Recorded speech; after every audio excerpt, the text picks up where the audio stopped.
അധ്യായം 5. സ്വാതന്ത്ര്യത്തിലേക്ക് ക്രിസ്തു നമ്മെ മോചിപ്പിച്ചു. അതുകൊണ്ട് നിങ്ങൾ സ്ഥിരതയോടെ നിൽക്കുവിൻ. അടിമത്തത്തിന്റെ നുകത്തിന് ഇനിയും നിങ്ങൾ വിധേയരാകരുത്.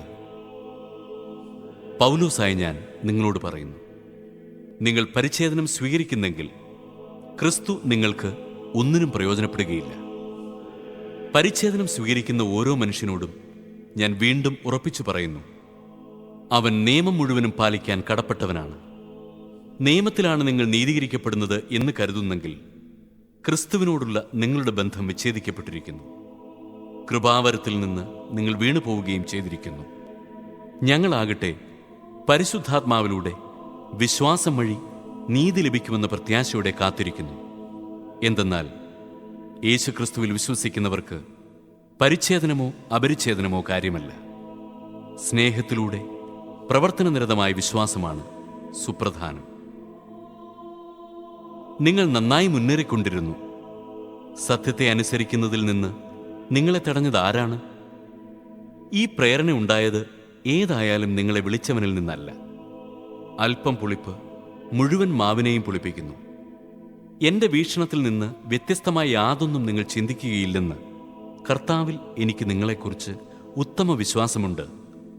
നിങ്ങളിൽ അസ്വസ്ഥതയുണ്ടാക്കുന്നവൻ ആര് തന്നെയായാലും അവന് ശിക്ഷ ലഭിക്കും. എന്നാൽ സഹോദരരെ, ഞാൻ ഇനിയും പരിച്ഛേദനത്തിന് അനുകൂലമായി പ്രസംഗിക്കുന്നെങ്കിൽ എന്തിനാണ് ഞാൻ ഇപ്പോഴും പീഡിപ്പിക്കപ്പെടുന്നത്?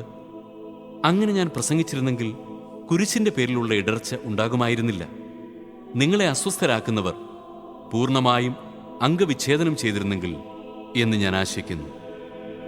സഹോദരരെ, സ്വാതന്ത്ര്യത്തിലേക്കാണ് നിങ്ങൾ വിളിക്കപ്പെട്ടിരിക്കുന്നത്.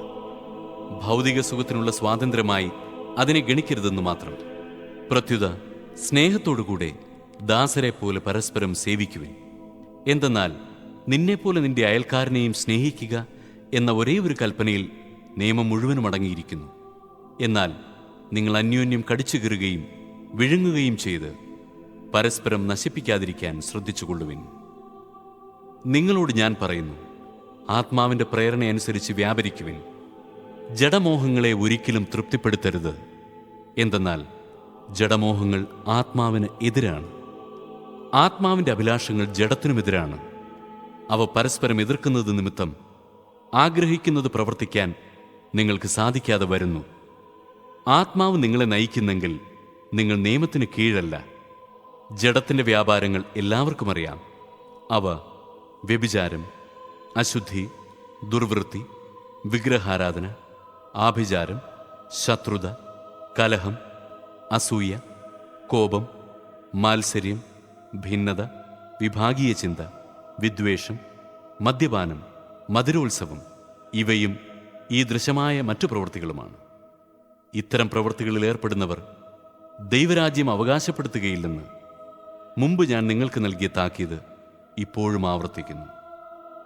എന്നാൽ ആത്മാവിന്റെ ഫലങ്ങൾ സ്നേഹം, ആനന്ദം, സമാധാനം, ക്ഷമ, ദയ, നന്മ, വിശ്വസ്തത, സൗമ്യത, ആത്മസംയമനം ഇവയാണ്.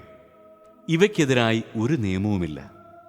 യേശുക്രിസ്തുവിനുള്ളവർ തങ്ങളുടെ ജഡത്തെ അതിൻ്റെ വികാരങ്ങളോടും മോഹങ്ങളോടും കൂടെ ക്രൂശിച്ചിരിക്കുന്നു.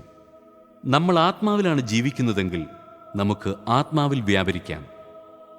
നാം പരസ്പരം പ്രകോപിപ്പിക്കുന്നവരും അസൂയപ്പെടുന്നവരും വ്യർത്ഥാഭിമാനികളും ആകാതിരിക്കട്ടെ.